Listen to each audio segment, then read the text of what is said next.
Reciban un cordial saludo. En esta oportunidad vamos a comentar el decreto legislativo 1529 que ha sido recientemente publicado el 3 de marzo de este año 2022, mediante el cual se han realizado modificaciones a la ley de bancarización, la ley 21894.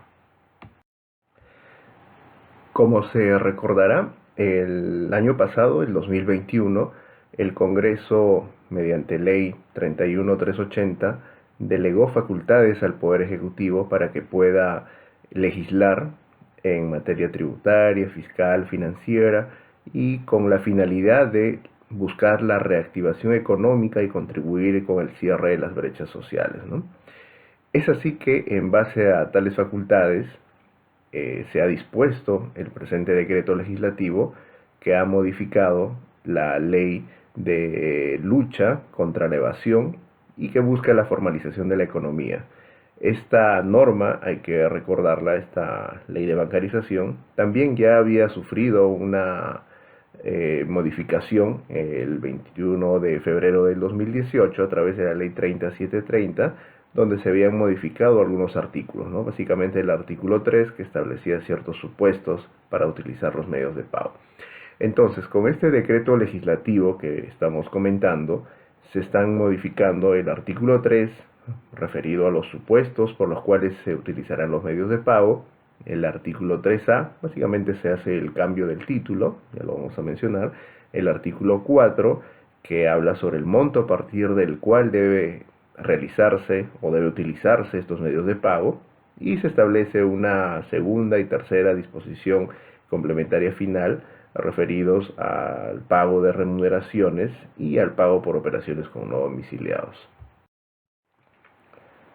Comenzaremos comentando el artículo 4 de la ley de bancarización que está siendo modificado a través de este decreto legislativo 1529, debido a que es tal vez la modificación más importante, ¿no?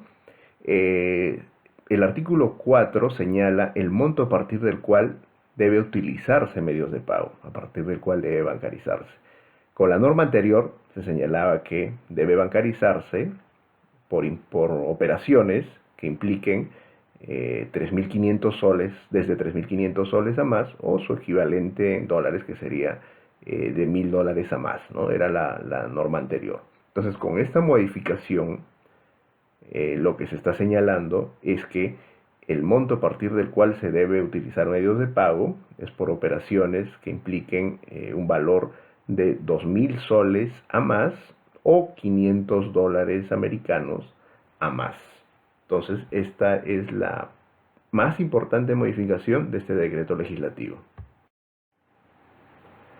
El decreto legislativo 1529 modifica el artículo 3 de la ley de bancarización.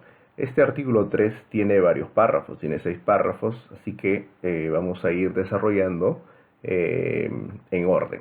Entonces, en el primer y segundo párrafo observamos que no hay mayor modificación al texto original.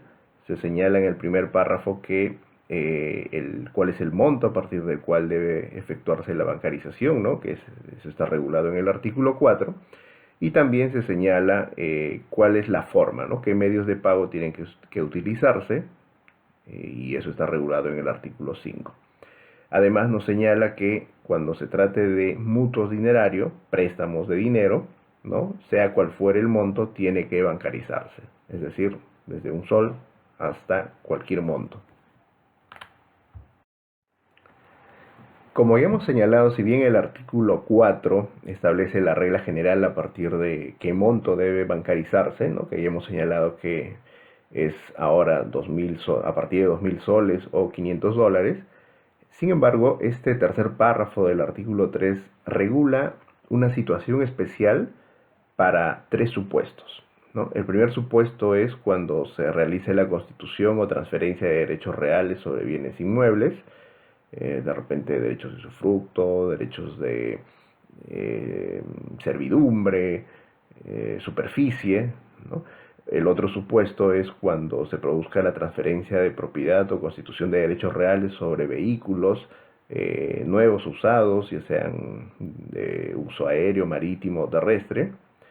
Y el tercer supuesto es cuando se produce la adquisición, aumento y reducción de participación en el capital social de una persona jurídica. Entonces, ¿cuál es la regulación especial para estos tres casos?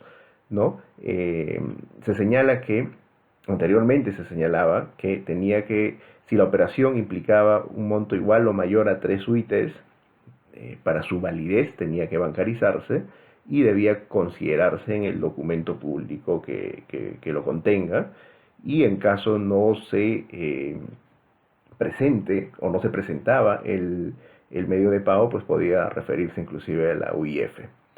Entonces, el monto a partir del cual se establecían estos requisitos especiales, adicionales, eran 3 UITs, ¿no? Y ahora con esta modificación se está bajando, ¿no? A una UIT. Entonces, las operaciones que se hagan sobre derechos reales sobre bienes inmuebles, sobre bienes muebles y la adquisición, aumento de capital, reducción de capital en personas jurídicas, ahora, si el importe es de una UIT a más, se debe cumplir con esta formalidad adicional que establece la norma, que es pues que para su validez tenga que estar bancarizada, debe incorporarse en el documento que lo contenga, y en caso ello no ocurra, pueden referirse a la unidad de inteligencia financiera.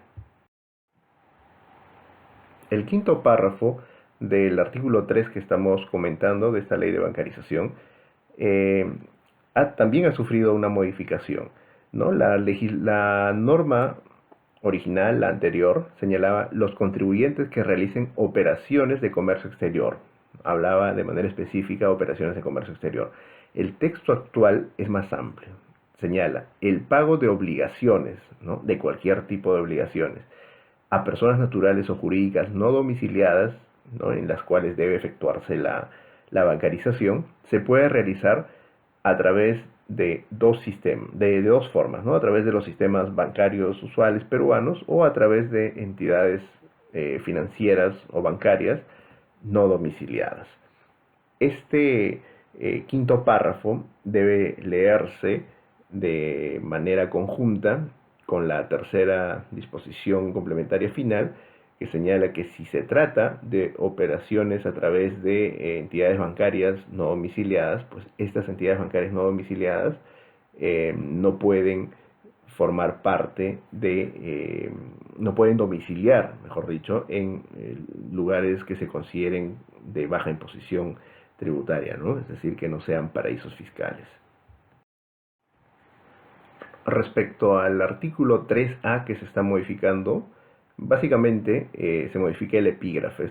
Esto significa que se está modificando el título, el enunciado, ¿no? Anteriormente decía utilización de medios de pago en las operaciones de comercio exterior, y ahora se señala utilización de medios de pago en la compraventa internacional de mercancías, ¿no?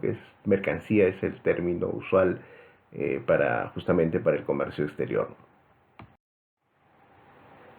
Bueno, recordar que el artículo 3A de la Ley de Bancarización hace referencia a la compraventa internacional de mercancías destinadas al régimen de importación, y decía que cuando se hace la importación para el consumo y el valor FOB de esta importación es superior a 7.000 soles o 2.000 dólares, necesariamente tienen que bancarizarse. Y si no se realizaba esa bancarización, la norma establece dos opciones: o que se produzca el reembarque, se devuelva la mercancía, o se continúe con el despacho, lo cual va a generar el pago de una multa sin perjuicio de que se aplique el artículo 8 de la ley de bancarización. ¿Y qué es lo que señala este artículo 8? Pues que no podrá sustentarse como gasto, costo, crédito fiscal o saldos a favor las importaciones realizadas sin la bancarización. Otra modificación muy importante es la establecida en el artículo 5A que se está incorporando, porque tiene que ver con la posibilidad de que se podía hacer el pago a un tercero, y con ello se entendía, cumplía la bancarización, ¿no? Y ahora la norma está precisando, dice que se va a entender que se ha cumplido con la bancarización solo si el pago se efectúa directamente al acreedor, a la cuenta del acreedor de manera directa, o el proveedor del servicio, ¿no? O el prestador del servicio. Y además nos dice, sí puedes efectuar el pago a un tercero designado, ¿no? Si alguien me debe, yo puedo decir, no me pagues a mí, págale a este tercero. Y la bancarización se cumplirá. Pero ahora están estableciendo una formalidad.